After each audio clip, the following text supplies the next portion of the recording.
Hello, everybody. Great to have you here. Actually, you are attending our first international webinar, and so I'm very proud of having you guys sharing your time with us now. Virtually, the Strategic Alliance Manager, EMEA from Avalara, Colin Stansbury, is sitting next to me, and he is ready to share his experience of how to expand your business across borders. In case of any questions, please feel free to use the Q&A tool in Zoom. At the end of the webinar, we will try to answer as many questions as possible. Last but not least, who's talking to you? I'm Rafael Dessau, Knowledge Manager at ShopWhere, and beside of a lot of other tasks responsible for our webinars. That's it, Colin, the stage is yours. Go for it. Thanks so much, Rafael. Hello, everybody. As Rafael kindly pointed out, my name is Colin Stansbury. I look after strategic alliances in EMEA, that's across Europe and the Middle East and in Asia. And my role here during this webinar is to give you some simple explanations of what VAT and sales tax implies. And then I'm going to give you some very complex examples of how these sort of patterns will grow and cause potential pain for your business. So what we'd like to do is just run through what is VAT, right? What are your thresholds? What are your risks? What are your responsibilities? Sales tax, same, going to the other side of the pond, where you have to comply. And then we'll give you some simple tips for understanding more about how to better handle your tax compliance. And then finally, we're going to go through a little bit about what Shopware and Avalara can do to help. So who am I? Who are we at Avalara? So we are an international indirect tax company. We started off in 2004 with two guys in a garage looking to solve problems and complications related to US sales tax rate lookups. We've grown exponentially since then. We have 12 offices in the United States, Europe, South America, and Asia, with over 1,500 employees worldwide. And the reason that Shopware are doing this with us is that we have a cloud-based tax automation solution that helps businesses to manage their tax compliance around the world. And Shopware and Avalara are proud partners and have a pre-built integration to it. But enough about this. Let's start with why we're here and what is VAT. Now, everyone on this webinar is in working within a position or has a real keen interest in e-commerce. So all of us are starting off at a good point. Now, as your business grows, you begin to secure customers and sales in new countries, your VAT exposure will begin to increase. Right? Just like in your domestic markets, there's a threshold on the amount that you could sell into another country before those sales become subject to the VAT rate of that country. So luckily, here in the EU, all the VAT rates are federated, right? What that means is that the VAT on the same good will be the same whether you are in Manchester, Maidenhead here in the UK, or in Bremen or Berlin in Germany. Now, the complexity around VAT occurs in the way that you report it to the taxing authorities. Every country has a very slightly different way in which they want to see the sales data that makes up the VAT return. And because of the rise of e-commerce and non-compliant customers selling using e-commerce from all over the world, a VAT gap has developed within Europe.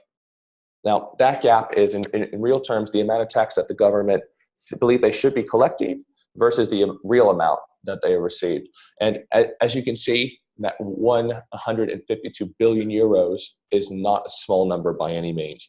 And European countries are making significant changes to the way that they have taxing legislation. So to make sure that they start to see some of that money coming back into their business, into their country. So these changes are happening as we speak, and it'll have dramatic impacts on the way that you do business within Europe in the future and in the not so distant future. So taxing obligations. There's several ways that you can trigger a taxing obligation, and these are by no means all of them, but these are some of the ones that you are most likely to see in e-commerce. So first and foremost, it's holding stock in a country, right?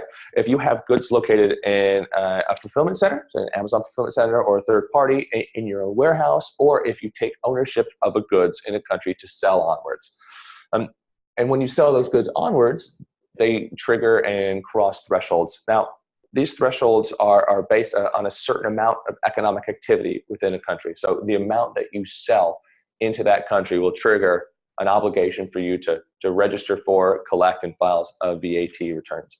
Now, this includes both physical and online services. They can trigger, again, quite complicated VAT obligations. And in case you thought it was only applicable to one type of sales or the other, it's B2B and B2C transactions can trigger VAT obligations. So any kind of activity will incur some sort of obligation. I'm saying the word obligation a lot. I apologize, but tax is quite an obligation. I think we can all agree. And what I've put up here in these 6 boxes are changes that have to do with the way that sales data is transmitted to the taxing authority, right? So that 152 billion euro tax gap, countries are incorporating these new legislations to reduce the risk of fraudulent returns. So you guys see making tax digital in there and marketplace liability. Now, these regulations are the most recent to occur within Europe. Any company that sells within the UK, for example, will be subject to MTD law. But what I'm trying to point out here is that tax, like politics, is not static. It is constantly evolving and constantly changing, and it's always changing towards a goal, which in the case of VAT and sales tax, which is complying with the rules and regulations of the nations and countries in which you are selling into. So here are some of those thresholds I spoke about in the slide before. This chart is found at our website, avalara.com. I'm just going to let you guys take a second and have a look at some of the numbers on the screen.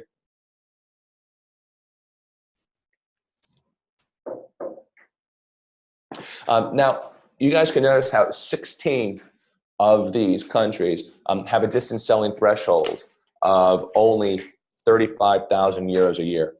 That means, in real terms, that if you sold that amount or over that amount into any of the countries that are listed, then your organization has a requirement to register for VAT in that country, charge the appropriate tax rate, and file returns there, as obviously paying your VAT correctly.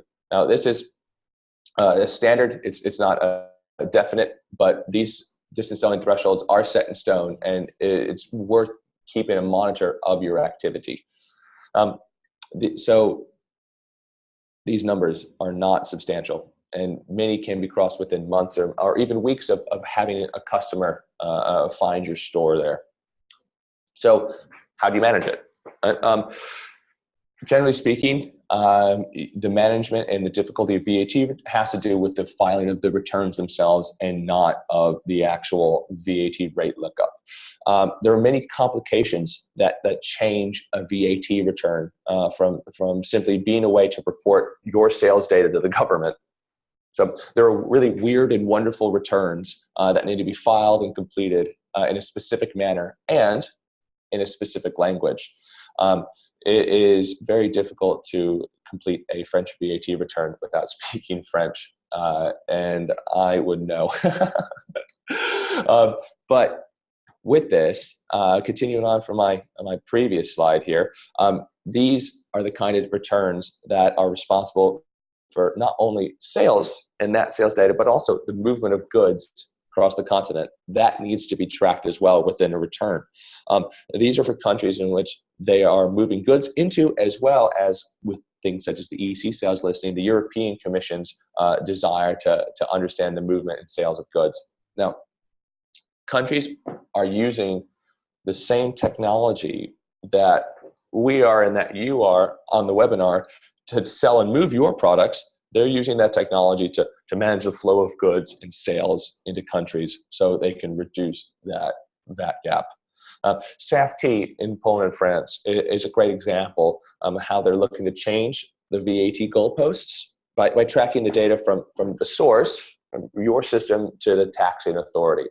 And they are looking to really crack down on any sort of misfiled or fraudulent returns occurring from companies all over Europe and all over the world. So I said a lot there, and I hope you're all still awake on me. But just to go over a little bit about what we spoke about with VAT. So anyone can be an international merchant. All it takes is for a customer to find your site and purchase a good, and that could potentially bring tax and obligations. The reporting of VAT in Europe is incredibly complex and multi-layered. So, and finance teams are skilled, but they can't know every rule in every country in every region, can they? And so currently we've got VAT is very, very manual. And the purpose of a company like us is we've created technology and services that can increase the efficiency and reduce the risk and increase the accuracy as well. But if VAT is rather dull, I promise you US sales tax is thrilling in comparison. So our friends over the other side of the pond have a different idea of how they want to tax transactions, right? So 45 states in the US have sales tax obligations. Now, in those 45 states, you would expect there to be 45 taxing jurisdictions, just like it is in the EU. Alas, definitely not. There are over 14,000 different taxing jurisdictions across the United States, and there are 500 changes every 14 days to the jurisdiction sizes and the product taxabilities within those jurisdictions. That's some pretty big numbers. And I would say it gets easier, but it really doesn't. Right here, we've got an example, a map, a very blurry map, I apologize. And on it, you can see that there are many dots within individual states, many different squares and irregular shapes. Each one of those multicolored shapes is a different taxing jurisdiction within that state, and sometimes within that special region and special districts. What this points out, and as colorful a term as I could hope for, is that tax is not the same. It can be incredibly complex. In fact, you can be on the same side of the street in Denver, Colorado, and have two different sets of sales tax obligations. So you look above, see 7450 Layden Street, total tax is 9.25%. Okay, you'd expect his neighbor at 7452 Layden Street to have the same rate of tax. Alas, not even a little bit. No, what you see right here demonstrated is the geo-mapping aspect of U.S. sales tax. This is how they, with computers, is how they determine sales tax rates and jurisdictions. And unfortunately, if the gentleman at 450 Layden Street paid the tax of his neighbor, he would be committed, it would be fraudulent and thus liable to penalties and interest. So the margins of error are so large, and the stakes are very high when it comes to sales tax. But it doesn't mean it has to be easy, though, does it, in the US? Not at all. So here are a few examples, some of my favorite examples from New York. All right, so taxable, you buy bicycle gloves, okay? But gloves for gardening, skiing, tennis are not taxable. Okay. Shower caps, taxable. Swimming caps, not taxable. Okay. How about walking boots? And how about hiking boots? No, that's not it. No, sweatbands and headbands not designed to absorb sweat. I mean, you almost can't write this. But without a shadow of a doubt, my favorite example is the bagel and the bagel. So if I was to go to New York and I was just to purchase a plain bagel, then I would not have to pay any tax on that sale. But the moment that somebody takes that bagel and cuts into it on my behalf, it instantly becomes taxable as it is a prepared food. So really what I want to point out is that to be compliant, you have to know the correct classification of every item in every state to ensure that you collect and you pay back the right amount of tax. There's a concept that you will hear today, and then you probably won't hear for a very long time. But I hope to clear it up for you a little bit. It's the concept of Nexus. Right? When someone has Nexus, it means that they have an obligation to register and collect sales tax in that state, right? It is the connection between a state and a jurisdiction and a sale. right? And what used to happen is before last year, it used to be a very physical process. You had to have goods, or you have to have people working in the state in order to have an obligation. Last year, that all changed with a ruling called Wayfair versus South Dakota. Now, fun note, you can impress your friends or bore them to sleep, depending on who you're talking to, with a bit of info about Wayfair versus South Dakota, especially if they're selling to the United States. Because what it's done, that Wayfair versus South Dakota ruling, has introduced the concept of economic nexus. An economic nexus is the concept of economic and sales activity within a state will trigger an obligation just as much as having a physical presence. So it means that even though that you cannot have a physical presence or a store in that state, and you're selling e-commerce, it still means you have just an obligation as anybody else to file and prepare your the sales tax returns. Now, the Wayfair South Dakota rule incorporated economic nexus for the following. And if you remember anything out of this today, besides how cool Avalara are at not boring you about tax, I'd love for you to remember these two numbers: 100,000 in sales right there, and 200 separate transactions. If you are selling into the continental United States and you cross that number right there, or that one right there, then you have an obligation, and you must get registered and be compliant in the US as quickly as possible. So what do you do if you don't? Just like in VAT, states are using the same technology that we are to track non-compliant sellers and track nexus thresholds, right? They can be subject to big audits and big fines, and then in some cases actually having their goods seized by the state authorities and then sold off at a trade price. They found a bit of information from a Wakefield report that we did with our U.S. colleagues in 2017. Found that over half, 56% of companies found that the cost of the average sales tax audit to be more than $50K, which includes back tax payments and penalties and interest.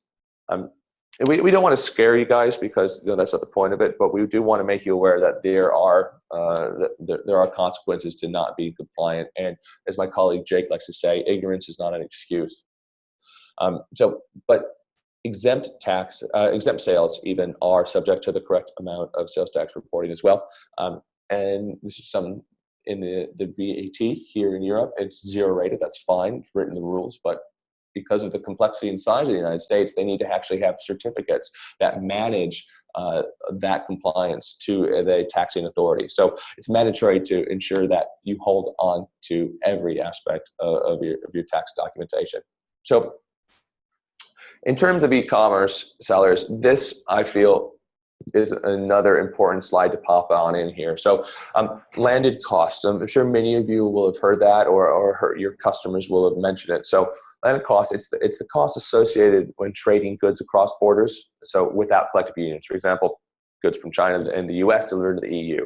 Now, it's a freight term, right? That's made up of 4 particular charges. So we got shipping, insurance, customs duty, and import tax.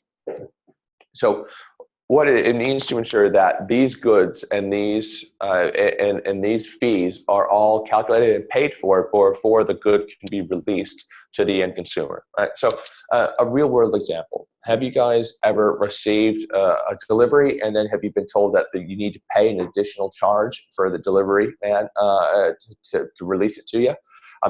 That happened because that's somebody who has not calculated the landed cost at source. With small consumer items, it goes straight to you or to the post office where you have to pay for it there. But with large bulky items, they will actually hold the goods at the harbor until the appropriate tax is calculated and paid. So when it comes to smaller individual B2C e-commerce, I can imagine if you have data on it that the returns go through the roof when people are faced with additional charges on their goods. So in summary, so this tax rate, incredibly complex to find, and technology is essential to ensure that you are getting the right rate at the right time to the right person. And again, fines are sizable. It is imperative that you, as a business, are monitoring your ongoing sales for Nexus regulations and understanding where to register and how to register and file those returns.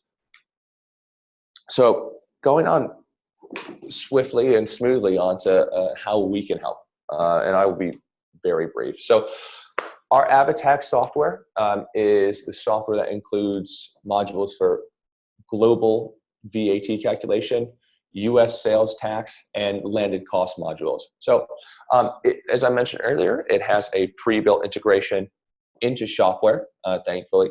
It's a cloud-based API. And to give it a kind of a size of scale, we have last year prepared 36 million tax returns. During Cyber Week, we had 240 million calls made to our API in just a week. And total, we had 9.6 billion calls were made to us last year. So we pride ourselves on having content that is second to none with daily updates, as well as ensuring that the solution maintains its preparedness and its uptime. One of my favorite quotes from our CEO, a guy by the name of Scott McFarlane. He's a really wonderful, interesting guy, and he wears orange and has worn orange every day for the past 4,500 days into the office. It's dedication, right? But he always says that he wanted to make AvaTax make people stupid to sales tax, so they don't have to think about it. And as soon as he said to me, that made me understand it. And last year, in the United States, 2% of all transactions that took place in the United States used AvaTax to calculate its tax. So just to get an understanding of scale and how we can work from very small companies with 100 transactions all the way up to hundreds of thousands of transactions a day. So focusing on closer to home. Now, we've got a dedicated VAT service that manages VAT compliance from a single source. So all forms of VAT returns are filed in languages. We've got a single source of contact for all registrations and return filings. That means you get your own dedicated account manager. Now, we have automated VAT reporting software in the background that we've developed that checks for errors and ensures that all data that is sent to taxing authorities is correct. And finally, pricing. We ensure that it's a flat fee standard pricing ensures that the services, no matter how many returns are filed, for the price to be the same. So we don't discriminate. We want to make sure that we can help businesses of all size to fulfill their VAT obligations and do what they do best, which is sell and develop their company.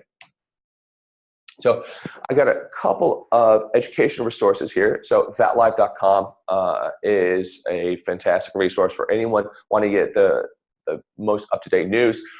I know how boring that just sounded coming out of my mouth, but I promise you, my colleague Richard Asquith and the marketing team here make VAT and sales tax pretty interesting. Like I said, it's about focusing on how is it like politics and ever-changing, and boy, is it ever-changing. So with that, a couple of conclusions.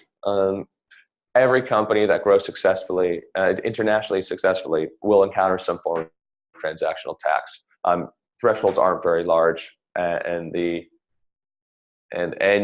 consequences can be substantial. So what do? We automate and we manage that tax, right? We remove that from your plate, and we're happy to allow you to get on with your day. And finally, when you think tax, relax. Avalara, we've got your back. We'll be able to support you most places around the world, and with that, it means that you'll be able to grow. So thanks, guys, so much. I really appreciate your time. If anyone's still awake and wants to ask me a question, I love to hear from you. Okay, brilliant for sharing your experience over there. And there are some questions definitely, and I think we will dig into it right now. There's one question. What about the pricing? How much does your solution cost? That's a great question. So AvaTax, the cloud-based API, is subscription-based, right? So it is priced depending on the amount of transactions that you have within the site. So it can go up and go down. It can scale depending on, and you start off very small to going very tall. It's difficult for me to give you just a flat pricing, because with the amount of SKUs that we have, we ensure that our pricing and our product is specifically suited for every company to match all of their requirements. So if anyone has any wants to know anything about pricing, please just come and find me afterwards. Send me an email. Happy to get you on with one of my German-speaking colleagues to really help you answer any questions that you may have. Okay, cool.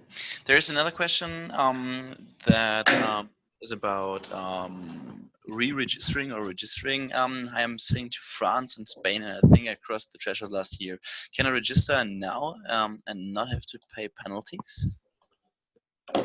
That is a great question. So I can't give any particular tax advice. I can provide guidance. In Avalara, what we do as a business is we ensure that your compliance is done correctly.